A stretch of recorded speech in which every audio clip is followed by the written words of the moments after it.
Woohoo!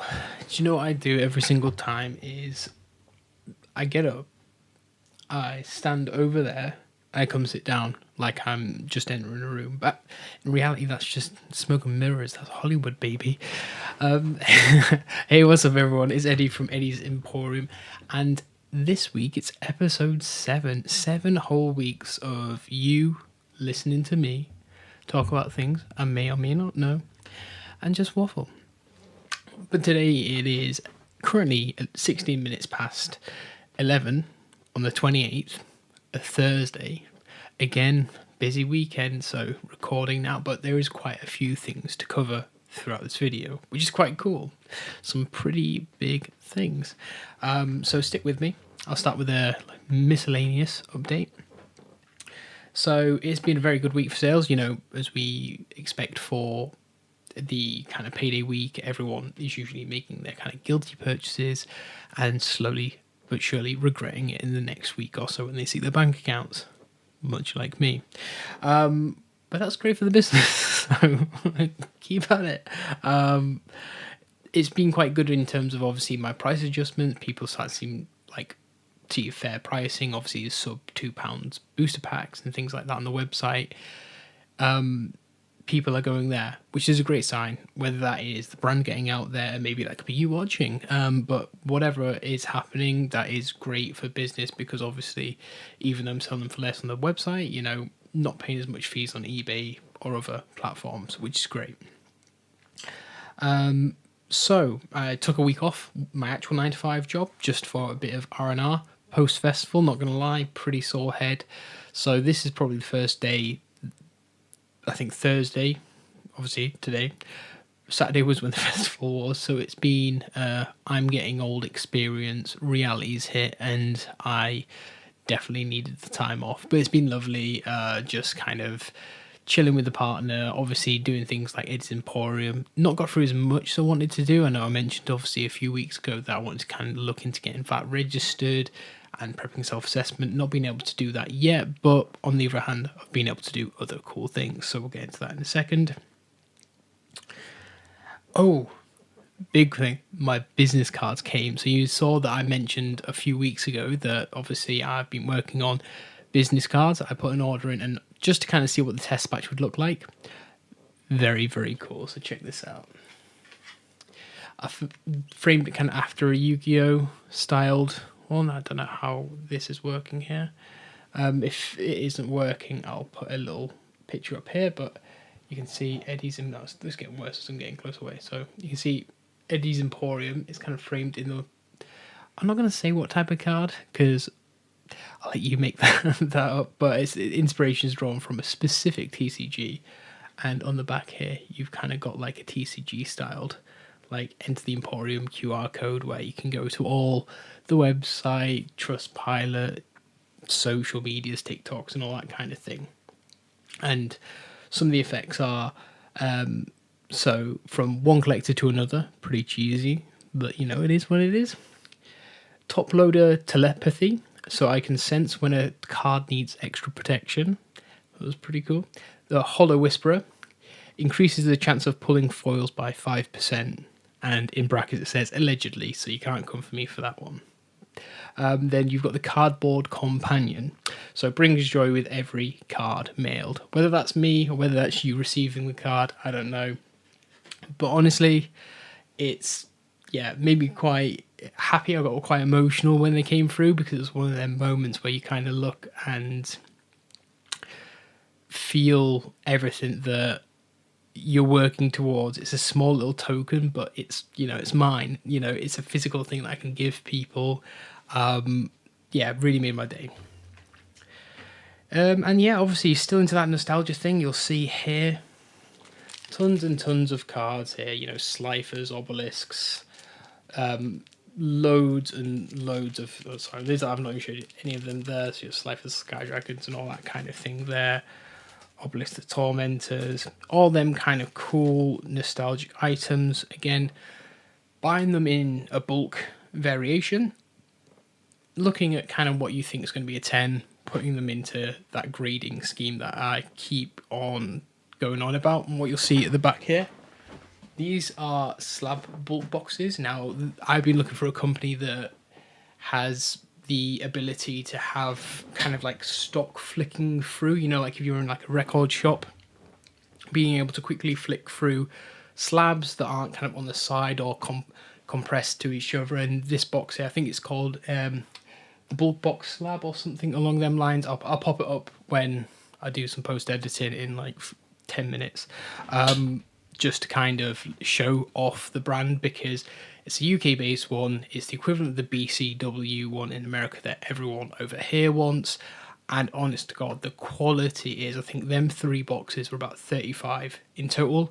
I think I found a code online. I think it made like 31 with delivery.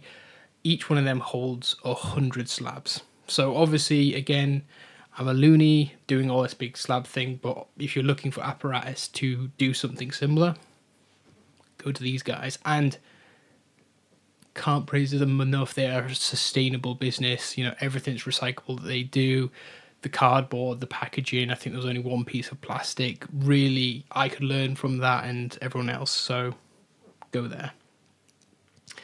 But yeah, obviously going back into that, it's I think I'm probably, close to £1,000 of the business, my own money, into this endeavour. And obviously still won't see this for another 2 to 3 months in terms of starting to kind of yield fruit, whatever the saying is. So it is something that you do have to kind of commit to and kind of go all in on. Now, I do believe that this will work. Yeah, obviously, the slab market, pick the right cards, but do it regularly. And obviously, eventually, I'll start cherry picking the best ones and sending off to things like PSA and other, top value big 3 American brands. But this specific strategy is targeted at the MGC, impulse buys, low values, nostalgia, and obviously we'll see how this goes.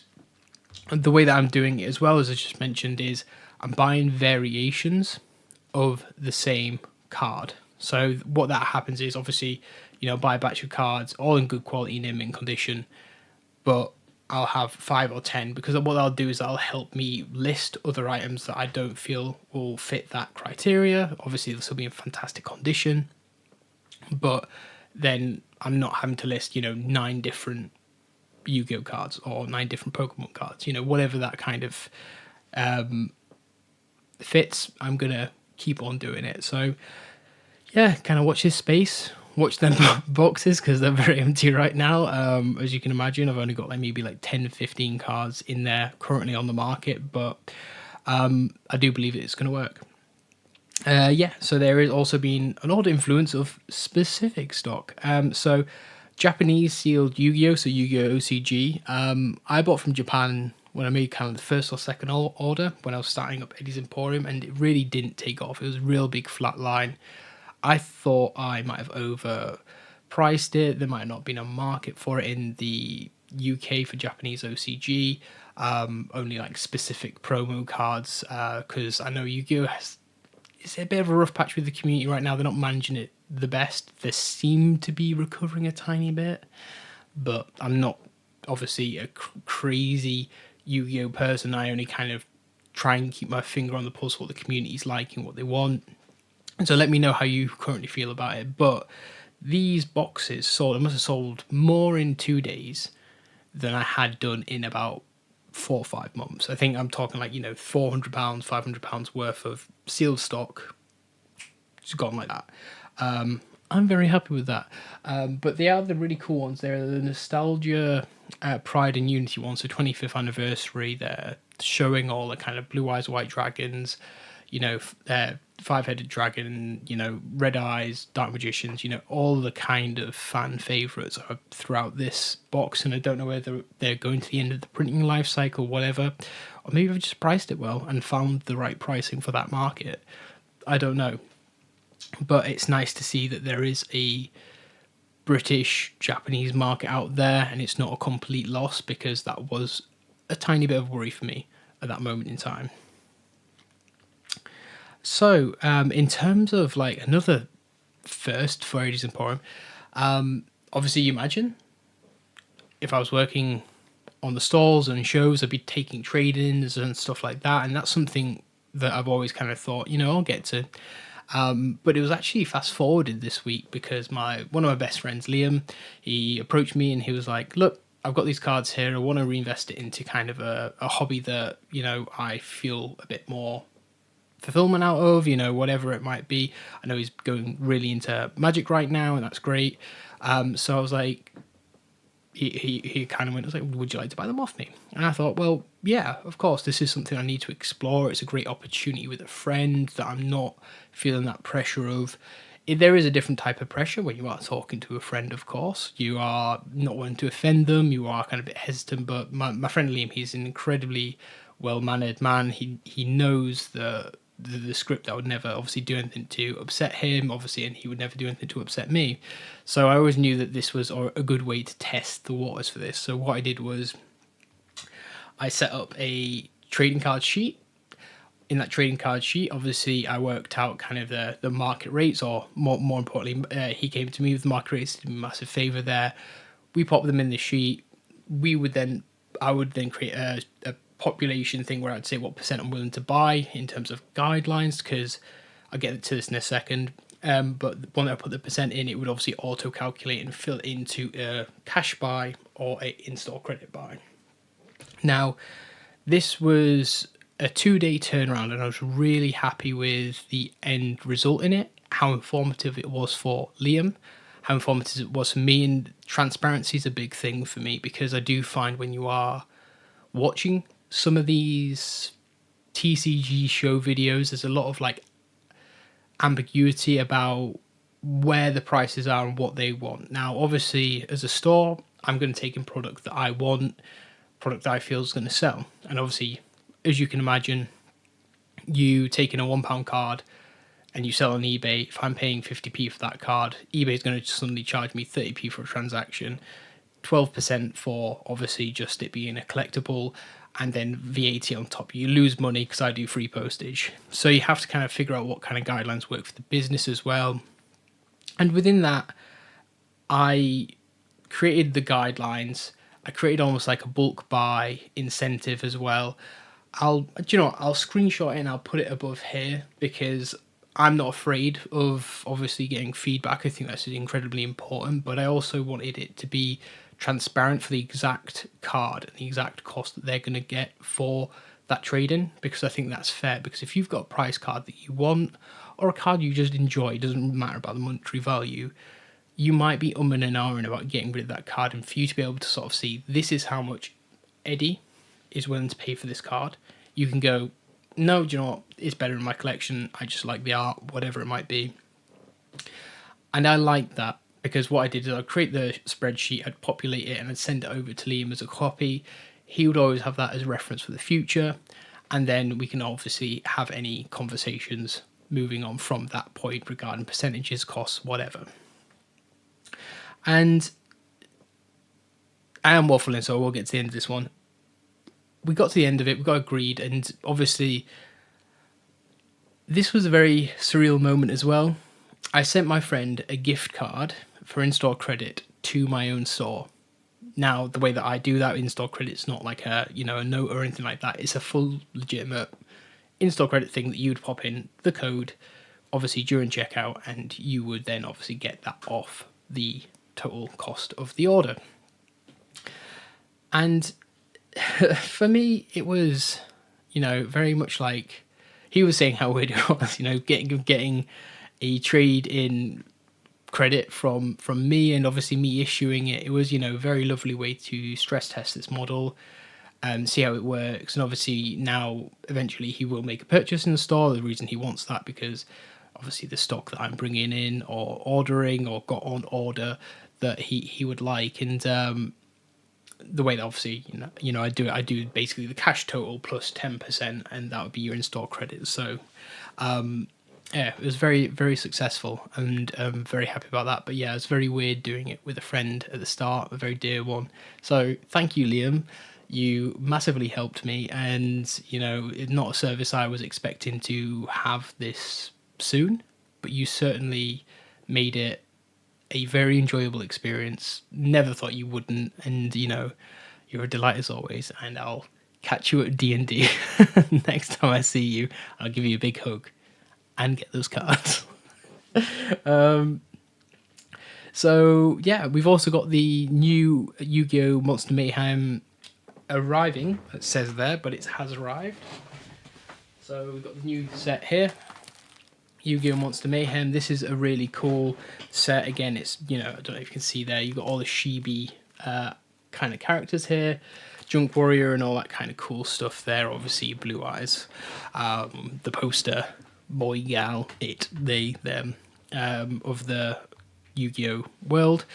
It's actually quite weird that they got, they don't give Dark Magician as much love. I feel like he's the Sanji of the One Piece universe. They're not doing him enough justice. Why are we not getting Dark Magician? But there we go. So yeah, Japanese again, Japanese One Piece, that's picking up. Don't know whether that's obviously OP13 being out in Japan right now. Obviously, I'll be getting some of that imported soon. But obviously, PRB sets are the ones that are selling. They're the funnest. But PRB 01 seems to be the one that's really cooking at the moment. Literally sold out of that in like 4 or 5 days. So again, I will be ordering some more. So if you are wanting that from me, don't worry, I'll be getting that soon. But on that note, there is a lot of English stuff coming down the pipeline. I think it just froze there. And I'm still tossing and turning with obviously that whole like transitional period of getting English in, prioritizing English, and obviously Japanese. But if it sells, it's good for the business. So you will see it. But yeah, that's how we. So you'll have seen I've been uploading a load of English stuff, vintage stuff here. Obviously Digimon, kind of these guys here over in like vintage area. Obviously showed that last week. That's really cool. Still taking a while. Obviously, if you can imagine, I've got like all this, even this stack here and more of just cards that I'm going through and slowly but surely listing. I've got tons of One Piece stock there. You can actually see it behind me there, where I'm sorting out and getting some markers. Bulk great, bulk's high profit, bulk's just bulk.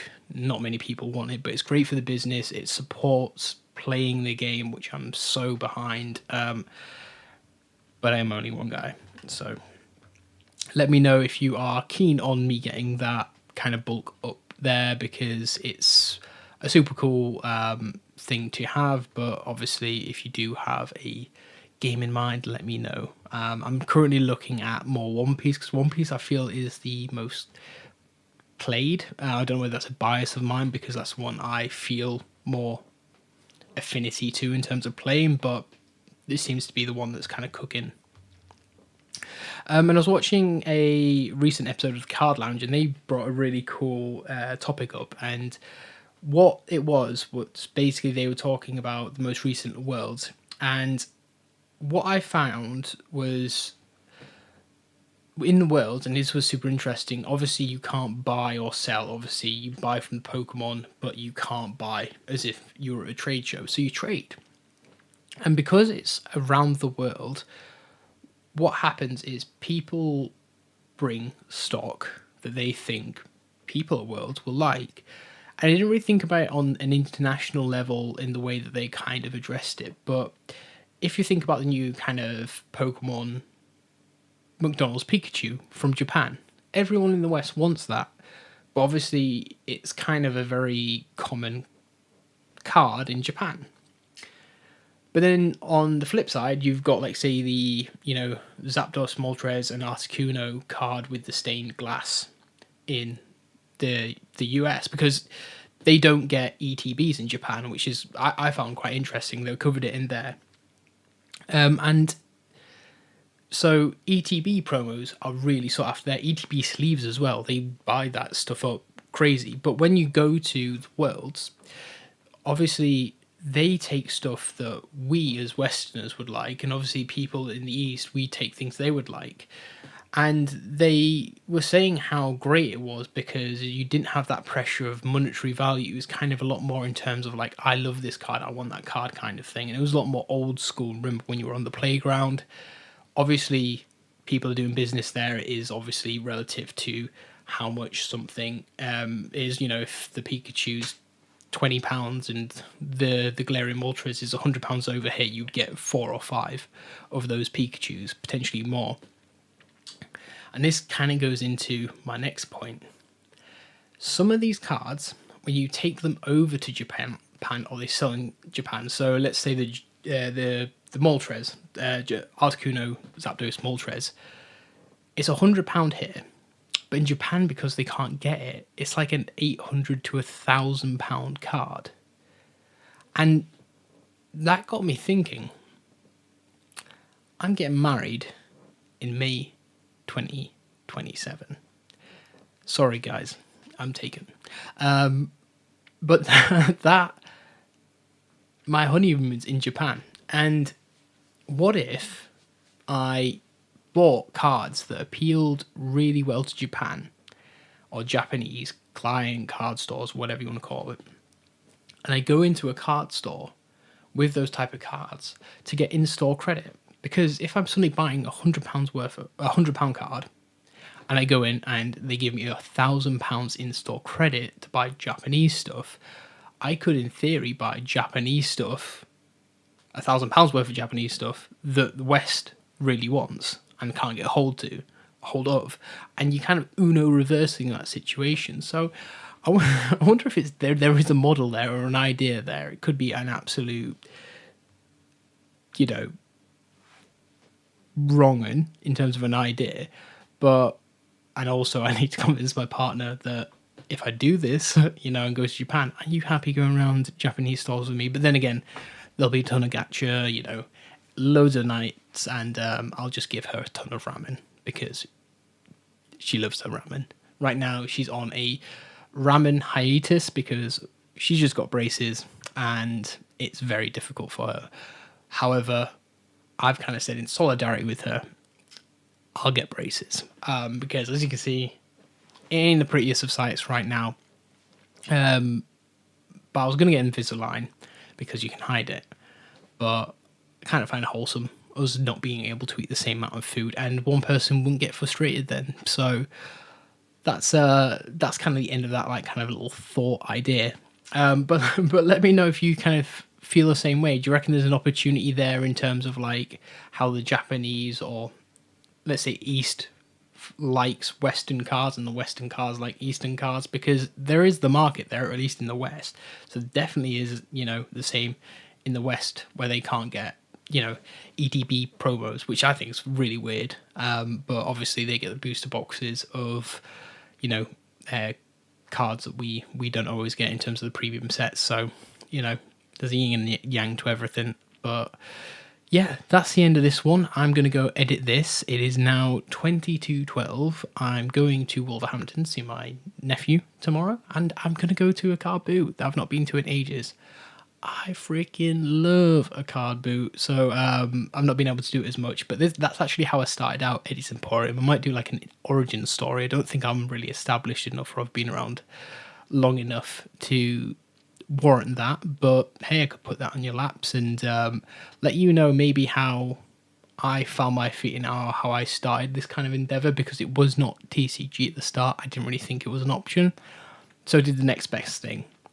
I went to car boots and just picked up stuff that I liked and thought I could sell for money. Google Lens, great asset to have when you're doing things like that.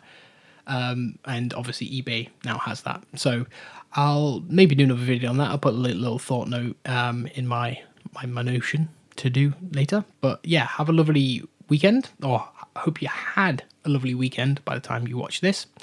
And I shall catch you on the next one. Ciao.